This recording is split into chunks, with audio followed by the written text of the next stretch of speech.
इस वीडियो में हम लोग सीखेंगे कि व्हाट इज़ राइम स्कीम।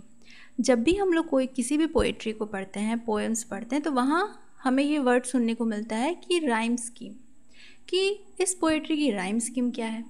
तो आज जानेंगे कि what is rhyme scheme. Rhyme scheme है क्या एक्चुअली। देखिए, राइम स्कीम के डेफिनेशन को देखें तो हम पाएंगे कि a rhyme scheme is the pattern of rhymes at the end of each line of the poem और अ सॉन्ग.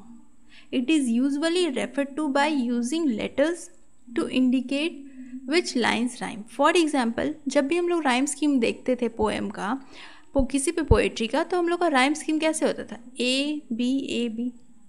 इसका क्या मतलब है? ए बी होने का मतलब है कि जो ये ए एंड ए, मतलब ये जो फर्स्ट एंड थर्ड लाइन है, मान लेते हैं कि अगर जो पोएट्री है वो 4 लाइन की पोएट्री है, तो हमारा राइम स्कीम हुआ ए बी. तो जो जहाँ पर हम ए लिख रहे हैं, मतलब ये फर्स्ट लाइन को डिनोट कर रहा है, ये सेकेंड लाइन को, ये थर्ड लाइन को एंड ये फोर्थ लाइन को.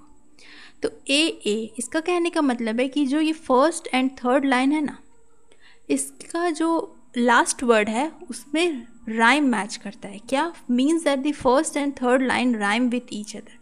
इन दोनों में राइमिंग है. उसके बाद फिर सेकेंड एंड थर्ड में राइमिंग है. अब एग्जाम्पल से समझते हैं तो और भी बेहतर तरीके से समझ पाएंगे. देखिए, यहाँ पर एक एग्जाम्पल है, छोटा सा पोएम है. Roses are red, violets are blue, sugar is sweet and so are you. अब यहाँ पर देखिए, इस लाइन का आप राइम स्कीम बिना पूरी कविता को पढ़े हुए भी बता सकते हैं. कैसे? आप जो कविता की हर एक लाइन का आपको लास्ट वर्ड को नोटिस करना है. जैसा कि रेड, ब्लू, स्वीट, यू, ये क्या हुआ? ये जो कविता थी उसके जो लास्ट जो लाइंस है, इस पोएट्री की जो भी लाइंस है, उसका लास्ट वर्ड है रेड, ब्लू, स्वीट, यू. ठीक. अब देखिए, ये जो रेड है, रेड एंड स्वीट, इन दोनों का साउंड मैच कर रहा है, और ब्लू एंड यू, इसका भी साउंड मैच कर रहा है. तो अगर हम रेड को डिनोट करेंगे ए से, यहाँ पर ए से हमने डिनोट किया है, तो रेड के साथ मैच कर रहा है स्वीट का, और फिर ब्लू के साथ मैच कर रहा है यू का. तो इस पोएम का जो राइम स्कीम हो जाएगा वो क्या हो जाएगा? A B. In this example the rhyme scheme is A B and A B. Next देखते हैं. देखिए, बेसिक राइम स्कीम्स क्या क्या है. देखिए, कहीं पर आप राइम स्कीम्स देखेंगे कि ए बी होगा. Each couplet rhymes. कपलेट कहने का मतलब क्या है? 2 लाइन्स. कपलेट का मतलब 2 लाइन्स.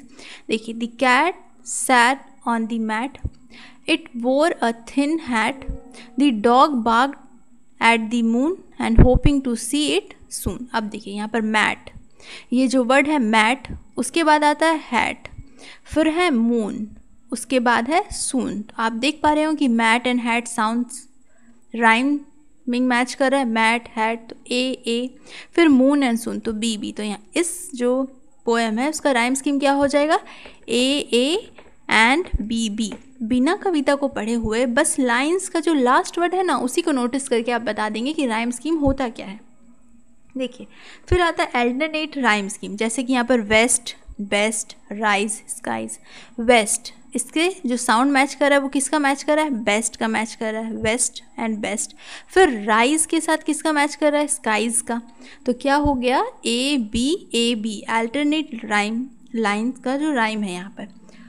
अब आता है एनक्लोज्ड और एनवेलप राइम. जैसे कि क्या होगा? अ स्टॉर्म क्लाउड गैदर नियर. इतना पढ़ने की भी ज़रूरत नहीं है, सिर्फ लास्ट वर्ड देखिए, near, haulm, prowl and fear. तो near and here sounds like each other, near and fear sound same है.